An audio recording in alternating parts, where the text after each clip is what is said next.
Good day, wonderful people out there. I welcome you all to yet another episode of our online class in the language clinic with your language doctor. So today in the class, what are we going to be looking at? We'll be taking a look at another still an aspect of English language, which has to do with the pronunciation. So just as we did in one of our previous classes, we look at words with the T spelled in them. That is, words that have the T in them when they are spelled, but when we pronounce them, we tend to pronounce them without the T sounds in them. But in today's class, we'll be looking at the opposite of what we did in that particular class. Here we'll be having words in the English language that without T in them. But when we pronounce these words, we tend to pronounce them with T in them. So, meaning in the previous class, we look at words having T as a letter in them, then not pronounced as a sound. But in today's class, we'll be looking at words not having T in them, but T sounds, that is the T sounds comes out whenever we tend to what now? To pronounce them. So in the last class, it was disappearing T. This one is now what we call what now? Appearing T sound. So now let's go to the class proper.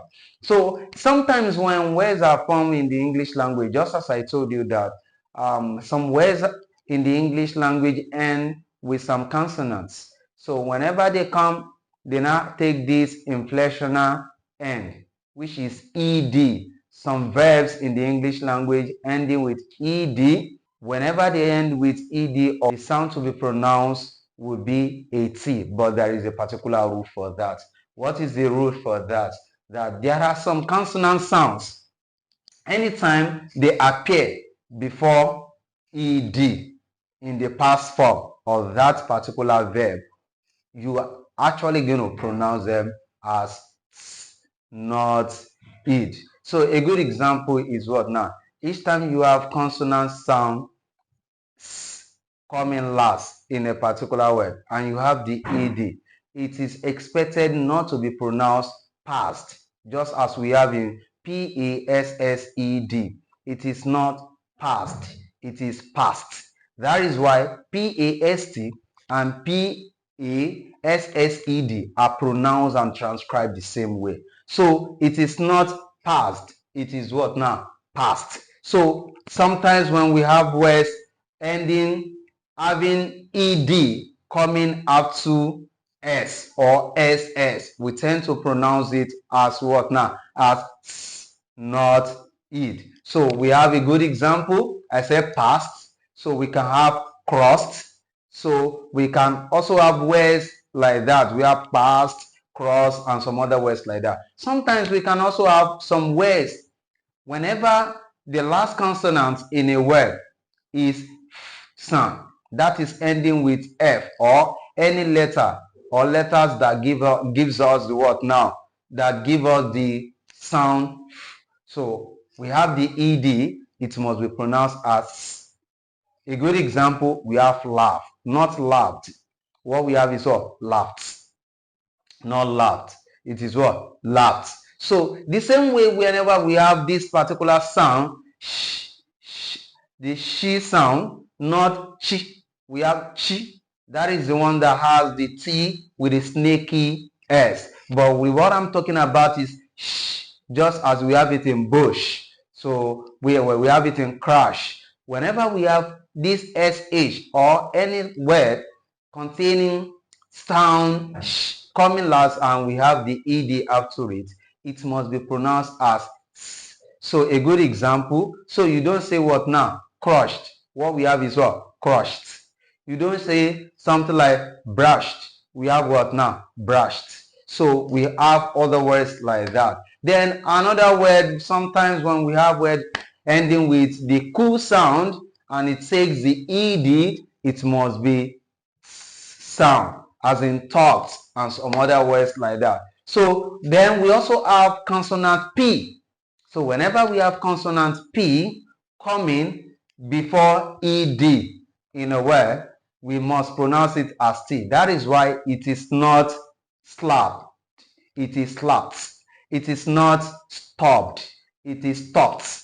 It is not up.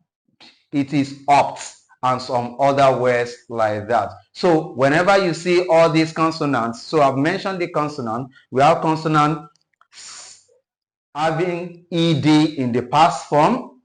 It must be pronounced as the ed must turn sound. So whenever you have the f coming, that is consonant coming last, the ed after it must be pronounced. Then whenever you have the P, the P sound, the ED that comes after the P, where you have PED in a verb, it must be pronounced. Whenever you have the SS, ED, it must be pronounced C, and some other words like that. Okay, let me quickly give you some other examples to buttress what we're saying since. So a good example, I gave you words like stop. Whenever stop is having ed, it is stopped, not stopped. We have pick, P-I-C-K-E-D.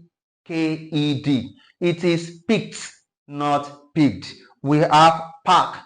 It is packed, not packed. We have wash. It is washed, not washed. We have tucked, not tugged. We have vest, not vest. I mean vest. The verse I'm talking about is to get angry, as in VEX, because it's going to give us kiss. So VEX will give us vexed, not vexed. Then I also have past, not past. I have kissed, K-I-S-S-E-D, is kissed, not kissed. We have opt, H-O-P-P-E-D, opt, not opt. We have wished, I wished I was there. So wished is wished, not wished. Then we have crossed, crossed, C-R-O-S-S-E-D, crossed, not crossed. We have faced, faced. So F-A-C-E-D is faced, not faced. Then we also have laughed, laughed, not laughed. We have marked. Have you marked your assignment? Have you marked your assignment? Not marked. It's marked. Then I asked him for a favor. I asked him for a favor. So what I have there is asked, not asked. Then however, he was given a hot chase. So I chased after him. That's a chased, not chased. We have guessed, not guessed. That is why sometimes when you use the past form of guess, people will think you are actually talking about the usual guess, a guess. So we have bashed, somebody bashed into something. So bashed, not bashed. We have mixed, M-I-X-E-D, not mixed. We have asked, using a axe, so not asked. We have missed, I missed your course, not missed your course. Then I have what? Xed, H-E-X-E-D, xed. Then I have pressed, pressed. You don't have to say what now. Have you pressed those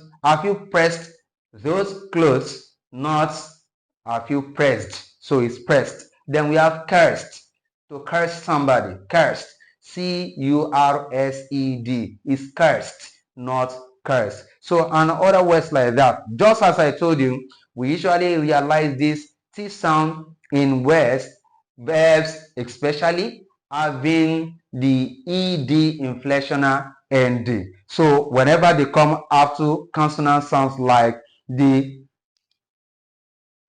she sound, the C sound, the sound, the th sound. Sometimes when we have the th sound, so whenever they come about up to the th sound, that is sometimes th, right? So then the ku sound and the pu sound, anytime we have them up to all these consonant sound, we must pronounce them as s, not d. So, but in some cases, like a good example, want, and you have ed, it becomes want ed. So, meaning the same ed that sounds as s in some words that I've just mentioned now, we also sound ed in another words. Then in some other words, it will also sound ed. So depending on the words. So just make sure you know the rules. The rules are that the ed must come after some consonant sounds. Whenever you find those consonant sounds, you know it must be pronounced. It must be pronounced not d. Just as I say now, pronounced, not pronounced. So you must note that now. So I see you in the next class. If you have enjoyed this class, just join me for another episode of this particular class. So remain blessed. Bye for now.